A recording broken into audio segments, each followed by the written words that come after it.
Welcome back once again to the Pitlane Pals Formula One podcast. In this episode, we are going to be recapping the sprint race and sprint qualifying, and then also covering predictions on top of some other news for this weekend.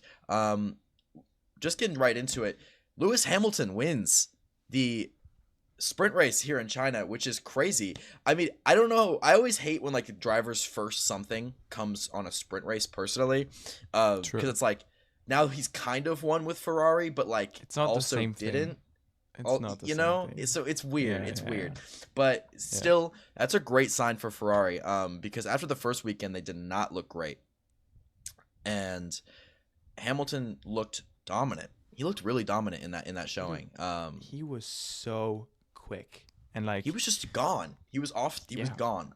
He was gone. He was gone. Finished. He was gone. 6.8 seconds ahead of Oscar Piastri. And I think the most impressive thing about this is throughout the whole sprint race, you could like see the whole grid pretty much struggling with graining, especially Norris for some fucking reason.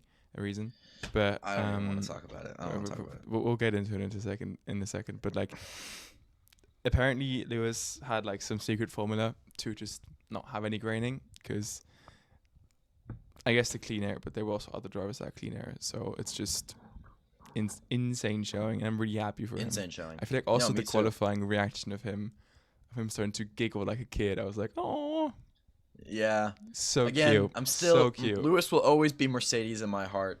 But yeah, true. I am happy for him. I know this is. I mean, every driver wants to be a Ferrari driver. So, no, that's a great showing from him. It was also interesting. Again, we talked briefly just now about Norris, but I don't know what the fuck happened to Lando Norris in that race. He was pretty much like behind Lance Stroll for until about like what, lap 17? Yeah. So at the start, obviously, it's at the opening lap, he touched the grass and then had some issues into the braking, so he was overtaken by like I think 3 or 4 cars or something, just because of that one mistake. And then like from the get-go, also like his radio calls with the mechanics, he was constantly saying like, guys, I'm pushing flat out here, like I need your help. I don't know what to do right now, really, like no clue. And he just struggled with graining, and he said afterwards like he couldn't do anything. He had no confidence in the car. There was just too much graining on the tires. And Lance Strulovich, our boy, our favorite boy for some people, he kept that guy behind like a champ. And I was so confused throughout the whole race. It felt like a personal attack on me. Exactly. I felt like he was, because my favorite driver is going to be held up by my least favorite driver. What the fuck's going on right now? Yeah. It kind of made me want to look away. I kind of started focusing more on what was going on with like Liam Lawson and the things that were like further down, because throughout the whole race he was pretty much stuck behind Stroll. But luckily, issues resolved. He did pretty well in qualifying, so I think he did, but still lost to Piastri in both the sprint qualifying, the sprint race, and qualifying. So maybe this just isn't Norris's track, but it is interesting. It's like, Norris, this is your year. This is your year to win the championship. I don't know. It's only race 2. He had a great race 1. I'm not trying to be dramatic, but it's just like, can we afford to have these weekends like this where we're going to be Norris underperformed? Well, because we did that a lot last year. I know we did that a lot last year, though. I know. Yeah, we're at the start of the season, so it's still like everything is still open. But it's true. Right now, the McLaren is at like the best pace probably of the whole year. I don't know what's to come, but like. But my job, the pace is to make advantage. That's my job. But the pace advantage the car has right now is probably as far away from the grid as it's going to be. But also, I mean, like the feedback of the drivers of the Shanghai track is pretty much it's slippery as fuck. I mean, the practices. Well, they did new tarmac, didn't they?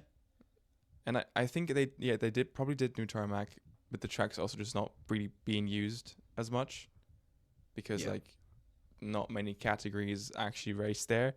And then you've got Leclerc saying how he just hates the track, which honestly I respect because I always hated that track on the F1 games. I know you liked it, but I kind of always liked it. hated it. But I I will say, I hated it did with like it. passion. I did.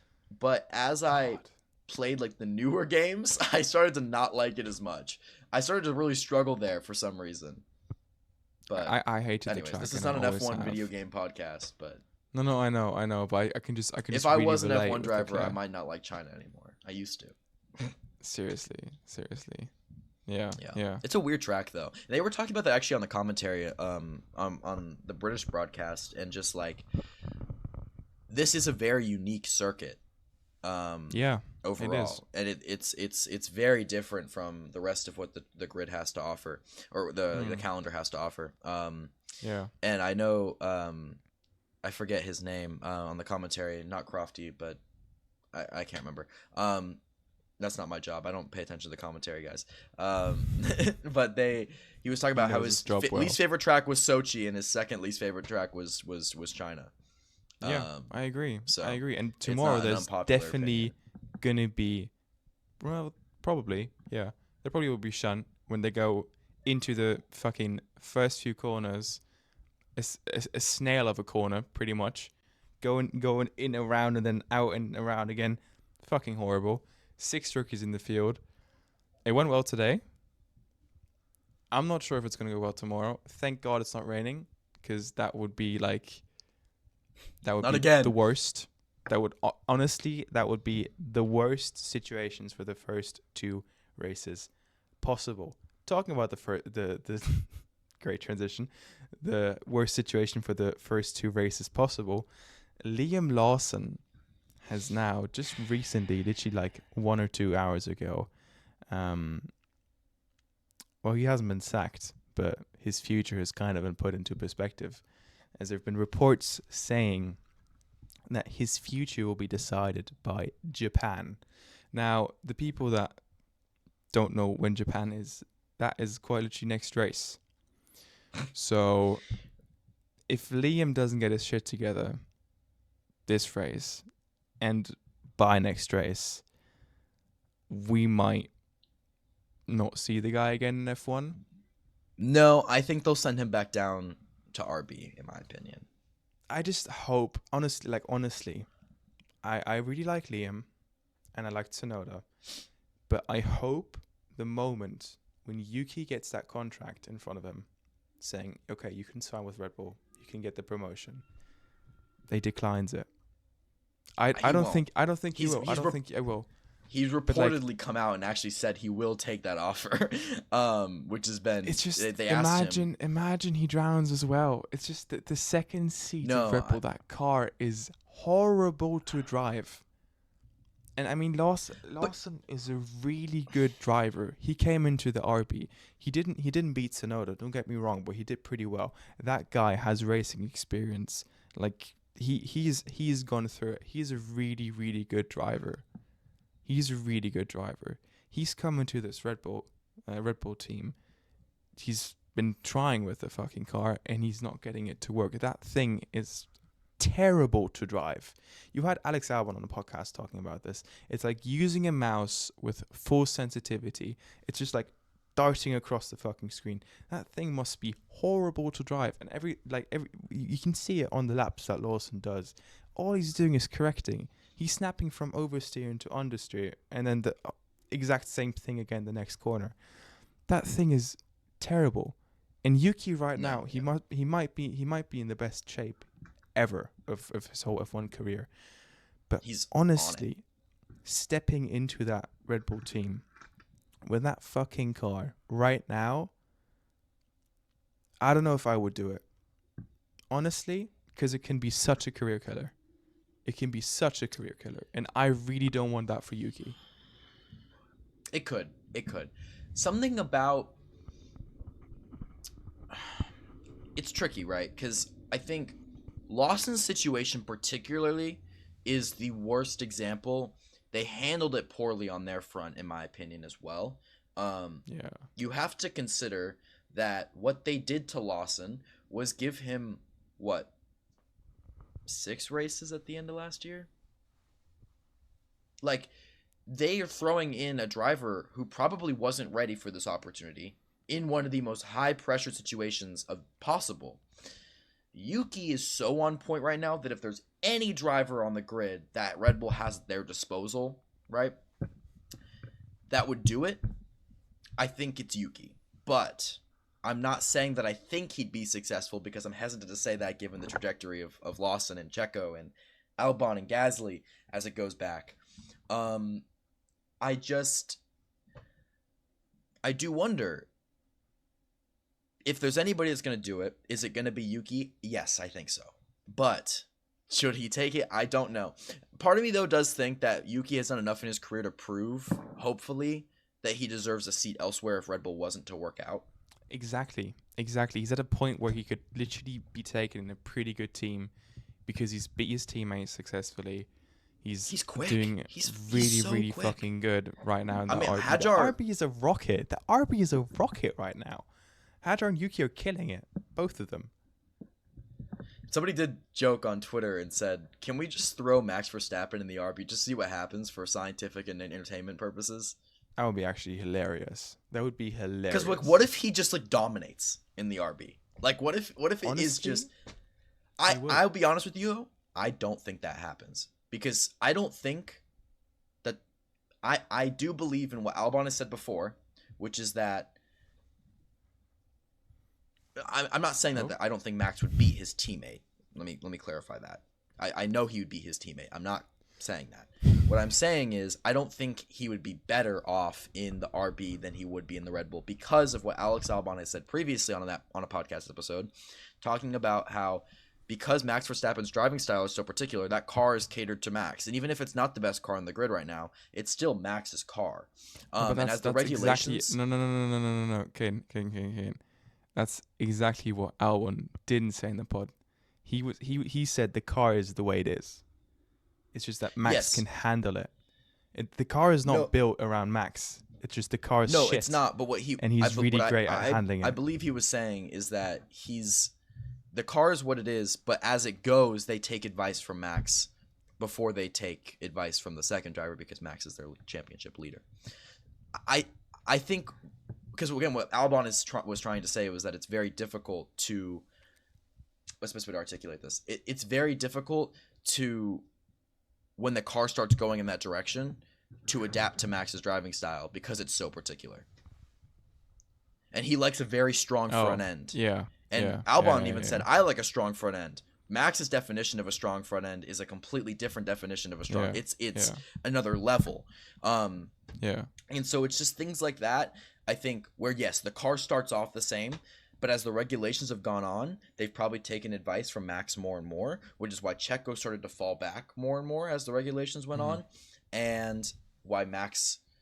Obviously, the car got worse from that first initial season, but that car was also the best car, arguably, compared to its competition in the history of F1. So, that's that. But then you go and compare it to... this year's car, it obviously looks worse, but it's still probably the most Max Verstappen they could make it. Yeah. And so Lawson probably gets thrown in this car and is like, how the fuck do I drive this thing? Yeah. So, I mean, yeah. I guess my point is I still think the Red Bull is quicker, but it's hard to drive.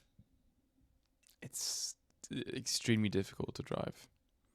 And I'm just saying, I'm worried about Yuki. I am hope, too. And I would fully get why he would take it. And I think it's what's going to happen, 100%. I hope Lawson gets the chance at RB because he did really well last year. I think he did okay. I can also see him flying out of F1 instantly because it's not the best way of coming in. But No, but I do think they'll put him back in RB. I think that if they're going to use Sonoda, it's going to be, let's let Lawson develop a little bit more, give Yuki the chance he wants, and if Yuki doesn't perform, we'll throw Lawson back in it. I don't if think Lawson that would is happen. Performing at RB. Oh, I don't okay. know. Yeah. I Yeah. think, you know what I'm saying? If Lawson's performing at Yeah, RB yeah. again, beating Hadjar perhaps, although Hadjar looks good. Mm. Um, He qualified Yuki. Crazy thing. he did. Props to him because Yuki's on Insane. point right Props now, to the and guy. yeah, I Hadjar's been really, great. really underestimated Hadjar. Honestly. Yeah, I was think just like, I oh, said a few podcasts ago. I said he's like the driver with the least hype coming in, but I also really didn't have on my Hamilton. radar as they were like, yeah, true, do have less hype. But I really didn't have Hadjar on my radar as it was about driver swaps and driver lineups. I also really like He like Hadjar. I'm a came big out fan. of. I know, right? I love the Yeah. dude. Love the guy. No!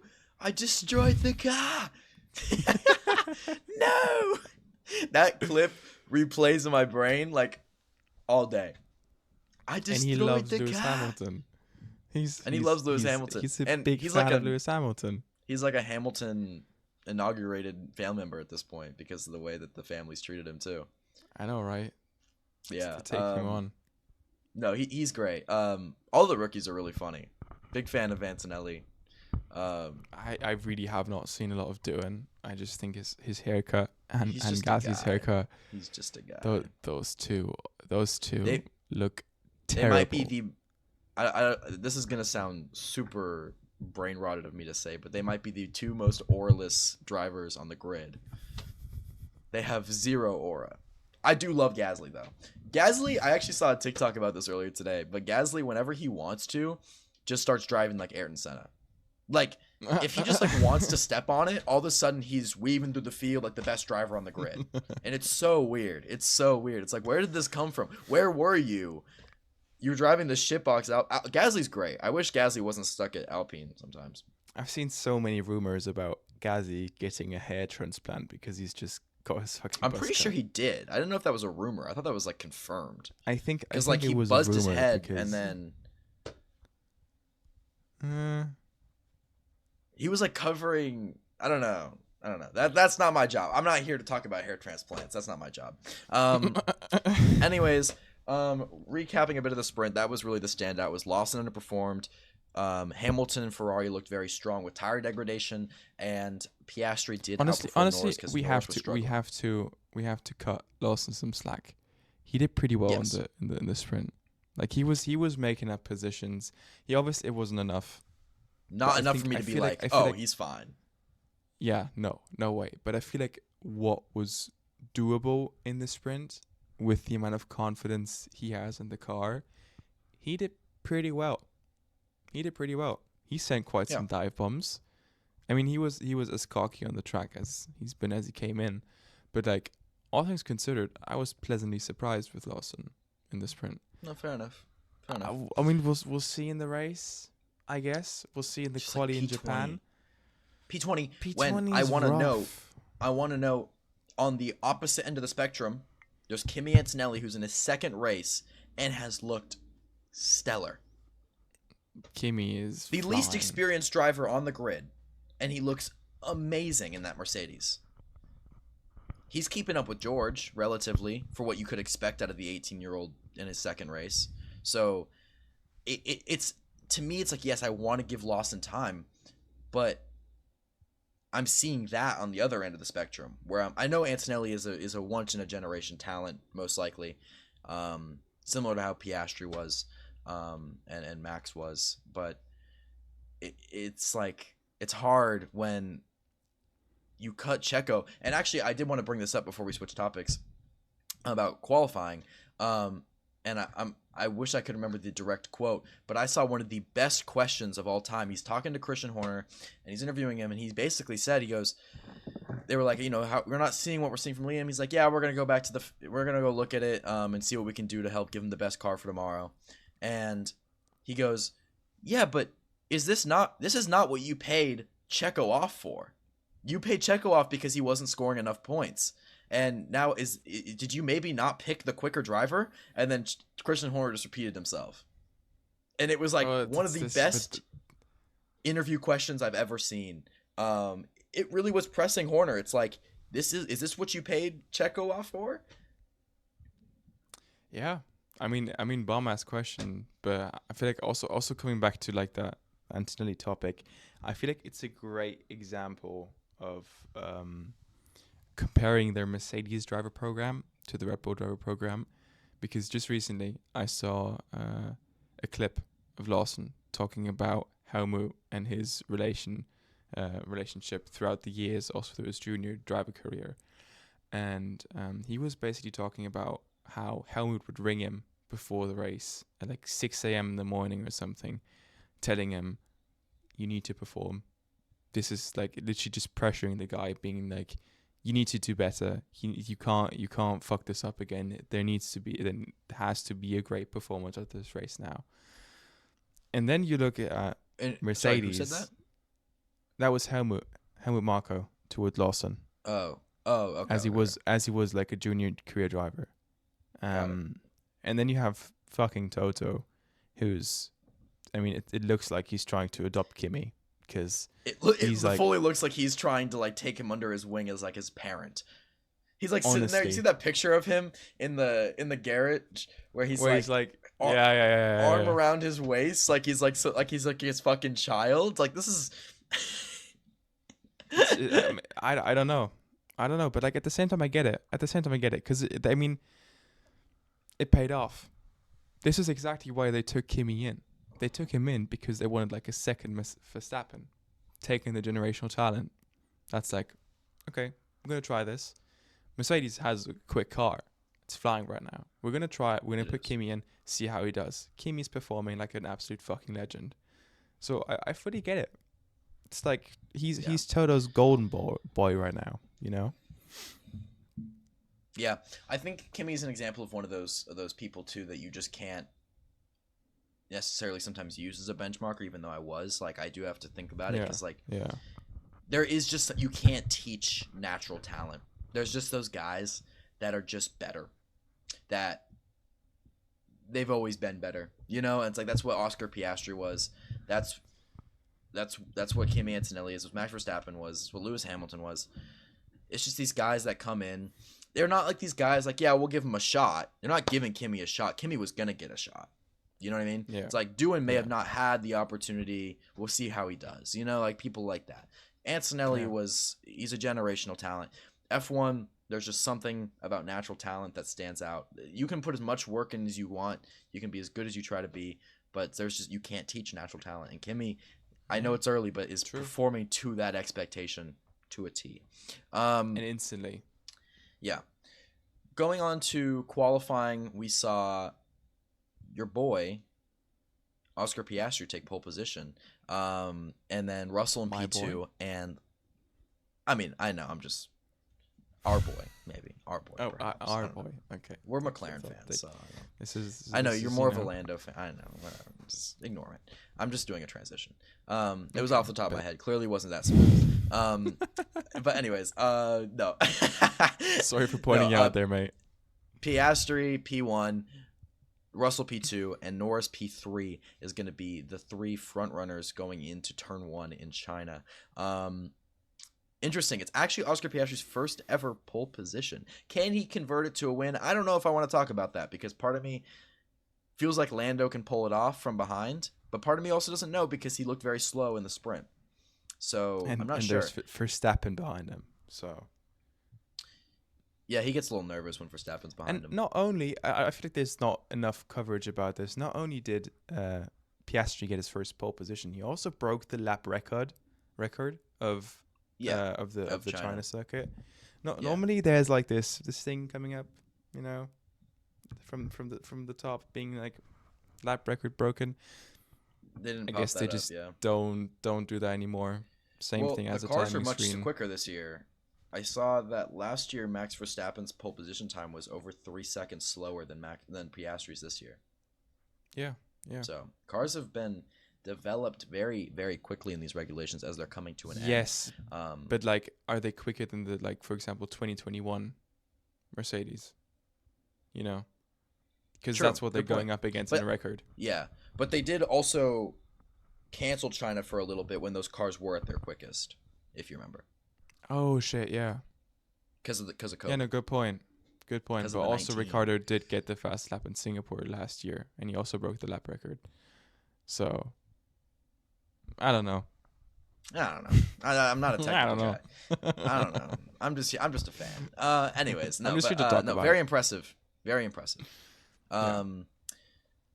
We were talking about regulations actually for a second there. I don't want to forget to bring this up, but they are possibly presenting the idea of bringing back V10 engines. And in one of two scenarios, they would either scrap the current regulation idea, or they would only use it for a couple years and then shorten the length of it and then bring them in later, is what they're looking at doing.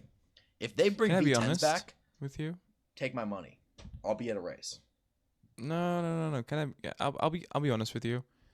When they bring back V10s, this aggressive, just like screaming engine, a beast at the back of the car, looking like that 2026 fucking toy car, it's just not gonna fit, in my opinion.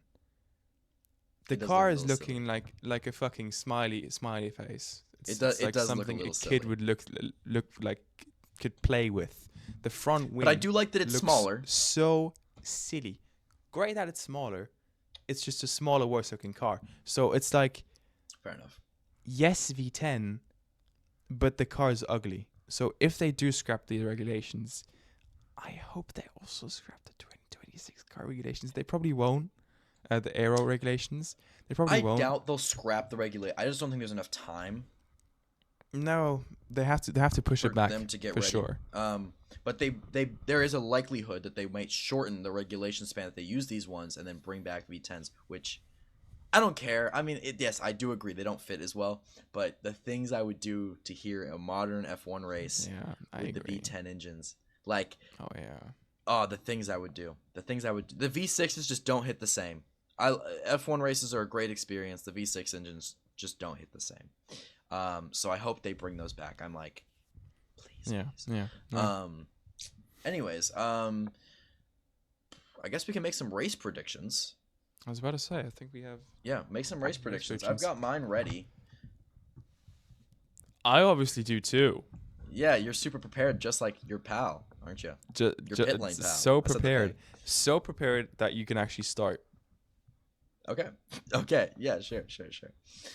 My first race prediction is that Lewis Hamilton will finish on the podium.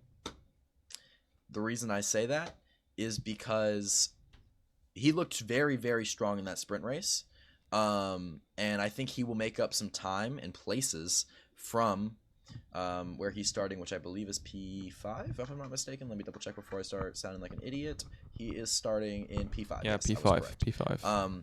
So I but I could definitely see a world where he gets up from P5 because he looked quick in the sprint, and maybe that tire degradation can continue to be in his favor. My second thing is I see this as a possible weekend where Max Verstappen might struggle. He's been complaining about the car a little bit this weekend, and in particular, I think he just might finish P5 or lower. I think the Mercedes, the McLarens, and arguably I think the Ferraris will look better in the actual race than the Red Bull, and as a result, he will finish P5. I think P5, but maybe a little bit lower. And my final race prediction is that Kimi Antonelli will finish in the top 6. I think he's looked very strong, and I could definitely see a world where if one of the drivers DNFs, or honestly, even if Leclerc's pace doesn't... I mean, Leclerc wasn't as impressive as Hamilton. I could see Kimi Antonelli making it up there, and Antonelli will finish in the top 6. Very, very bold predictions, but I'm confident, and when we come back tomorrow to do the race recap, you will be like, damn, Caden, you are so smart. Thank you so much, mate. I'm just gonna clip that whole thing. Not a single edit. Not a single edit clip, and I'm just gonna post it. Drive to Survive fan. Honestly, Drive to Survive fan, bro. I had a script. I'm gonna get called the Drive to something. Survive fan. Oh no. I've been trying to look more happy this episode. Those I've been were trying fair so predictions. hard to look happy when you're talking or something, because sometimes I doze off and listen. No, me it's too. not like I don't want to too. be here, but I saw a comment. Yeah, I saw that one comment. Someone commented under a short how the second guy being me looks like he doesn't want to be here. and I'm all insecure But I about think it. when you talk too, I pull up some stuff so that when you're done talking, I can pull up like a new topic or something. Like it's just I I'm doing was not stuff in the pulling stuff up. background. I was just sometimes I just doze off. I'm just in my thoughts. Like Hey, I we're look here at for like something and sometimes like an hour, so yeah, yeah. exactly. Like we have to cut some slack. We're some hardworking people. We're really Hardworking not. individuals. We got 3 episodes out all off season. Honestly, like we're really not a hardworking podcast right now. But we're doing our No. best. We're doing our best. Well, I've got we're other doing better. responsibilities, so Hey, I don't. Pitlane Anyways. Pals is my life. Either way, since I have mine prepared as well, obviously, just as well prepared as our pal over here. the pit lane. I'm actually gonna say I'm gonna leave my weirdest one for last. Okay. I'm gonna say this is a pretty safe one. I'm gonna say double McLaren podium, 1-2. Safe. Not 100% safe. A 1-2 is definitely not safe. I'm just With a little Norris nervous struggling. about Norris. I'm a little nervous Yeah, about Norris. Lando's struggling. I feel like That's there's not two really safe. worlds where either Lando's gonna have a stellar race out of nowhere and he's gonna win, or he's gonna really struggle and just not finish on the podium. Like those are Yeah. the two worlds I'm seeing. I really liked your prediction about Hamilton, but I do know that after the sprint race they actually did like they changed the car for some sort of reason a little I bit. actually didn't know He said that. something about this in the qualifying reaction. They changed the car a bit, and apparently now it's fucking worse. So that's great, but there's nothing going to be coming there. I'm going to say second Hadjar is going to be outperforming Tsunoda this weekend. It's also a pretty safe one, but Okay. who knows? I mean, we'll see. And the last one is going to be, buckle up. I know I'm going to be called a Drive to Survive fan here, but I actually do think Lawson is going to fight through the pack and he's going to finish in the points, because I do think there will be safety cars this race in roughly 9 hours. There will be safety cars, and he's going to be I'm gonna watch this live. getting the pit stops he needs, and he's going to be fighting through the pack, and he's going to be finishing in the points. Very Drive to Survive fan of you, I will admit. It's like a fairy tale story. I would drop my you know mic what's right funny? now, but I'm not gonna.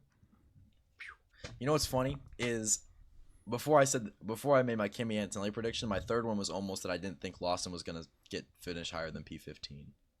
That's so fucked up. I just don't see it. I don't see any signs. I see it happening. Of success. He had good pace in the sprint race. He made up some positions. Maybe his issues are with the light Red Bull. Maybe his issues are with the light ones for the quali runs. And in the race, when there's more fuel in the car, he's actually going to be performing pretty well.